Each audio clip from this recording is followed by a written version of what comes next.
All right, what's up, everyone? So let's talk today about training again. Kind of that the need to, I don't know if it's that old school coaches in mind that they got to be the hardest working, the toughest, the grindy team that always has to be working. And you always got to be go, go, go. It's kind of that CrossFit mindset where it's go, go, go nonstop. You're doing 100 reps or whatever, this amount of time, as many reps. And yes, we do that from time to time. There's that type of stuff where we're doing higher reps and stuff like that. But when you're being an athlete for life is not go, go, go all the time. You're not always working because that's not what you're going to do, especially because athletic means you want to build power, you want to build speed, you want to get stronger, you want to be more athletic, you want to be more skilled. And when we're training for that, it's not going to be constant go all the time. It's not going to be constantly always working because that is just going to make you tired and fatigued. And when we want to get faster, we want to get stronger, we want to be more powerful. Fatigue is the enemy. It's not the thing. Yes, we're going to get into a fatigue state in times in sports, in competition, in training. And that's fine. But if we're always trying to get that, we're not going to see the results we want, especially with the speed, especially with the power, because you want to be rested. You want to be fresh for that. And I made a video, I don't know if it was a few weeks ago or a week ago, whatever it was, about the best athletes always picking their spots. The best athletes are not always working. They're not always go, go, go. And if you watch Messi, if you watch LeBron, if you watch Randy Moss was always got criticized for taking plays off or whatnot. They're not getting the ball, whatever. Who cares? They need rest so they can perform at their best when they are going to get the ball. So Randy Moss can blow by and get that 80-yard touchdown pass. If they're doing a dive up the middle, so what? He can take a little rest off or take himself out of the game or whatever it is. But you need to be fresh for the big moments, the big training. If you're training speed, you want to be rested. You want to be able to give it your all, have your maximum engagement, maximum intent for that 2 seconds you're going to be sprinting full speed or whatever it is, if it's even 2 seconds. Usually it's not that long. But again, I think a lot of it falls back to that old school mindset where coaches are so insecure that they always have to be moving. You always have to be doing something. You can't just be seen resting on the football field. You have to be doing conditioning all the time. You have to be, you can't stop. You have to be working. You have to be doing up downs, or you have to be doing high knees, or whatever it is. You can't just stop and rest when that is what you really need to be doing. You need some rest. You need some time to rest. And you might get criticized. I might get criticized in my training if someone walks in and they see a lot of standing around or a lot of in between with the kids will be goofing around. And that's fine with me. As long as when they're working, they are working and doing what they need to be doing. But we need to rest. If we want to run faster, if we're doing 30-yard flies, flight 10s, and we're building you run your 1 second of sprinting, 2 seconds of sprinting, 3 seconds for the slower kids, whatever it is. It's not that long, and then we're going to rest so we can repeat that effort and do it again and give that full intent. But in between, they don't need to be doing a bunch of other stuff. Sure, if you're really that insecure, and I'll have them do some stuff in between. Like the other day, we were doing some bear ball tosses, hand-eye stuff in between. You could do some abs or something like that. Something that's not going to take away, because a lot of times they're so used to that mindset of where their coach is like, oh, you got to be working, you got to be doing something. And I'm like, just settle down. I got a new kid that just started last week, and we're doing sprints and stuff, and it's like he wants to keep going and going and going because that's how he's trained. And there's nothing wrong with that. Nothing wrong with him on doing that, but that's just how he's trained and how he's taught, and the environment with the training and coaching and sports he's been brought up in is, I see it all the time. I was the same way, is that you got to go, go, go. It's you do one sprint, you run back to the starting line and do it again. Whereas me, with our training here at TAG, being an athlete for life, it's you do your sprint. It's okay to walk back to your line. Take your time. We're trying to get faster. We're not trying to get you tired. If you want to get tired, I can do that easily. And sure, there's probably a time and a place for that. But it's not always go, go, go. We need to be rested. We need to be fresh so you can perform at your best when that time comes. When we're training to get faster, you want to be fresh, because if you're fatigued, you're not going to get faster. And when we're training fresh to get fast, that's going to help us for when we are fatigued in a game. We're not going to get as fatigued. We're going to be able to perform better. Our ceiling is going to be higher with that speed, with that power, with that strength. And no, you don't need to be resting 20 minutes in between every set or anything like that. But the more times you do it, the more adapted your body gets, the less rest you'll need, the less time you'll need to get back and perform and give it all your intent. But that go, that sport coach who always has to have you doing something, and then they would come here and watch me train kids and see kids standing around, or see people just standing around in between a sprint or in between a squat or whatever it is. And that's totally fine with me. That's what I want. I want you to get going. I want you to do the work and perform your best when those times come. That's why outside of the gym matters just as much. You need to rest and recover outside of the gym. Take care of your body. Take care of your mind. Take care of your stress outside of the gym, so when it comes back to your next training session, you can perform well. Just like in the gym, in the training, whether it's on the field or in the gym, we want you to be rested as much as possible. Like I said, it's not always going to be full. You're going to be tired. Sometimes you're going to be dragging sometimes.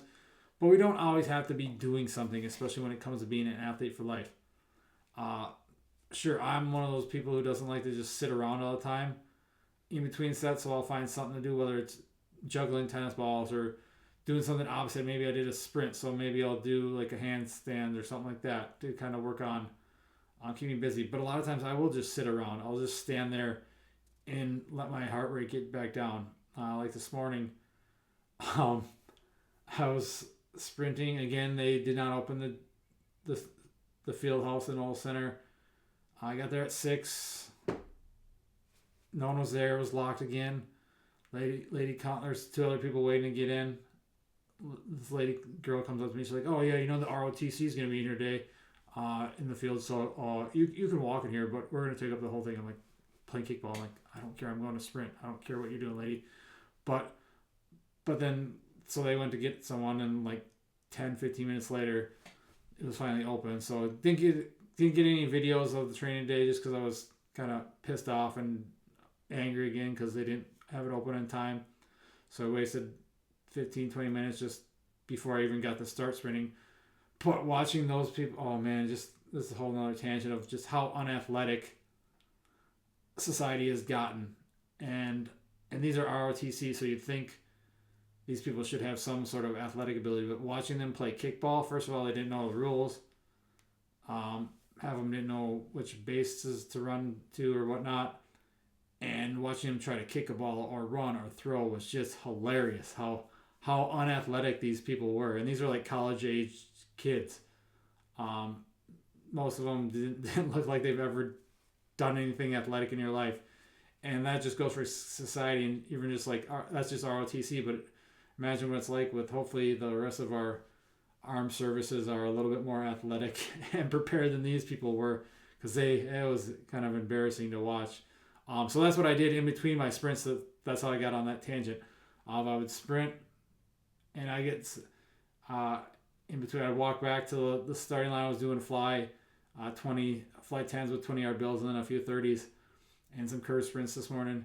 But I would watch them in between and just stood there and watched, or just kind of walked back and forth and watched until I was ready to go again. A minute or a couple minutes, whatever it would take. But again, there's the general guidelines of sprinting, like a minute for every 10 yards and stuff like that, and that's good. But as I said, once you get more condition. As you get used to it, your body's adapted. You probably don't need as long, and your body can perform that repeatability, that repeat sprintability as you get more condition. Because I've been sprinting 2-3 times a week for a couple of years now, and that's really helped me. I don't do a ton of like other conditioning really. I went and played basketball today. That's kind of my conditioning. I'll do an aerobic session tomorrow.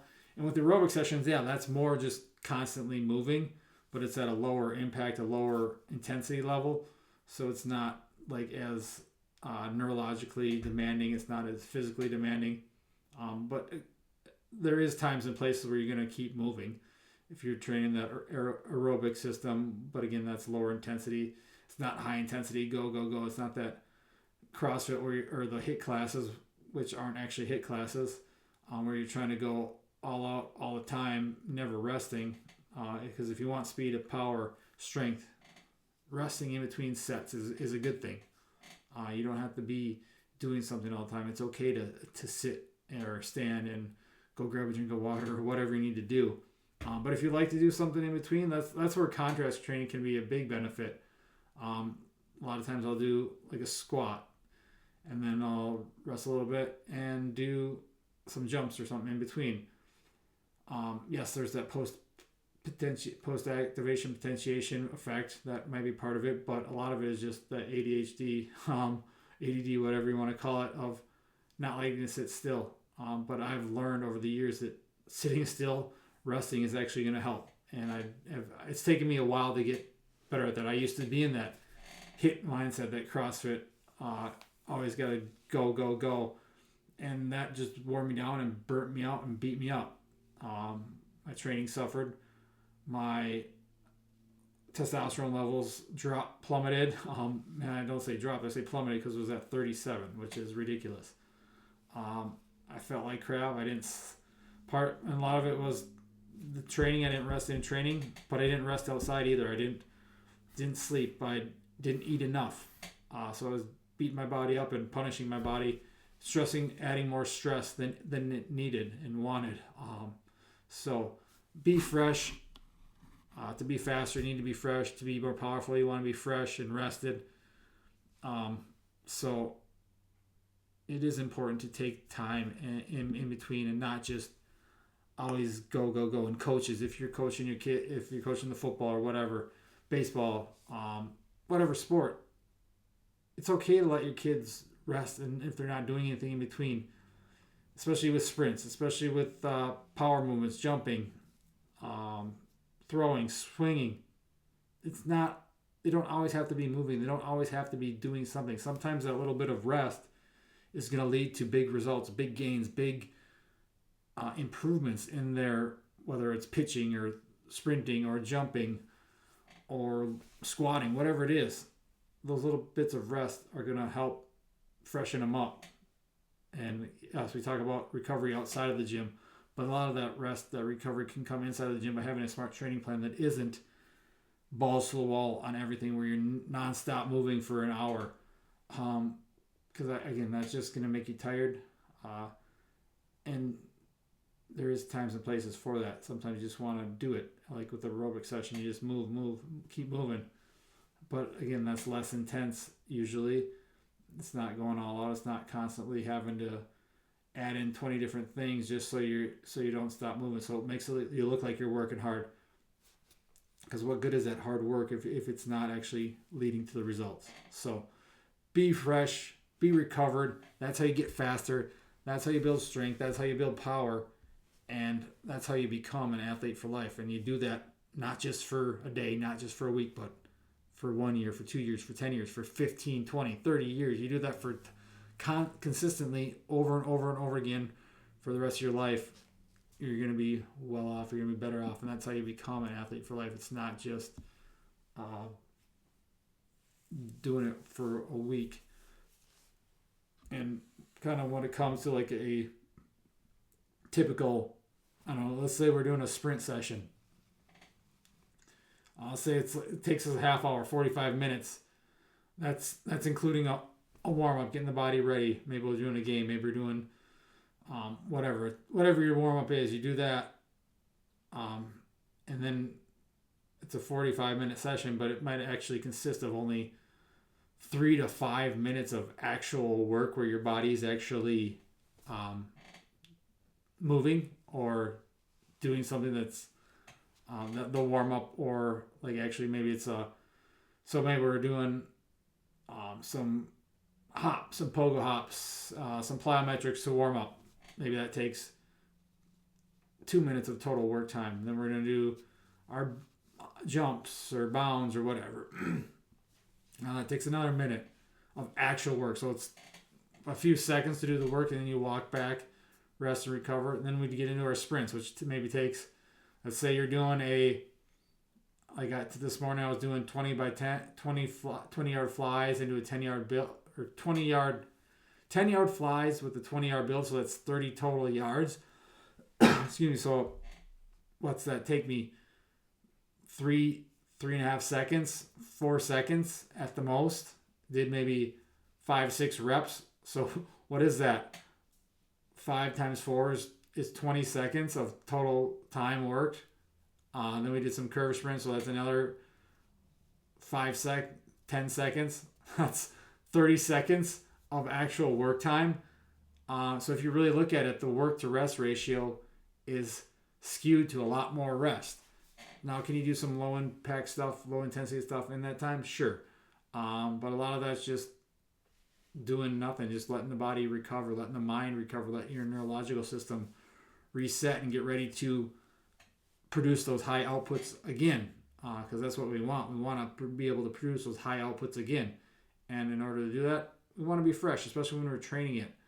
And that's a big thing. So again, a session might look something like that. You have 45 minutes of your session lasts 45 minutes. A lot of time, the warm up, you get time to set up the cones or whatever you're using. Get your shoes on. Like this morning, I put track spikes on. I have my free lap set up. If I'm outside, I'll put on the GPS system. So that takes the majority of the time. Walking to the back corner of the track takes more time than the actual amount of time I'm working. So the time you're actually working is very minimal compared to the overall time it takes, because most of that time is spent resting and recovering and preparing to perform those high outputs again. So that's kind of my philosophy on being an athlete for life. Am I right? I don't know. It's worked for me. It's worked for plenty of people I've worked with. It's worked for other people as well. A lot of people are highly more athletic than I am, and better athletes and pro athletes and elite athletes. They do a lot of the same thing where they're focusing on rest and recovery so they can be fresh and perform at their best when they're training. So I don't know.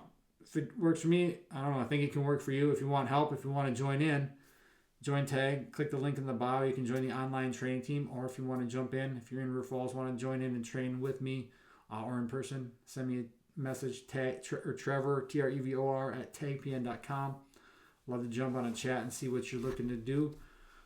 So again, be fresh, get the results, see the performance, see that intent, see that engagement, go through the roof. Because once you're fresh, you can perform at your best and get those high outputs and repeat those higher outputs, because sprinting is high output, jumping, throwing. These are all high output things that you want to be able to put your all into when you're doing them. So be fresh, be recovered, and it's okay if you're not always working, because the best athletes pick their spots and know when they can do it, know when they go. Got to be able to get those high outputs. So that's what I have for you today, guys. Hopefully you enjoyed. Thanks for watching, and we'll talk to you again soon.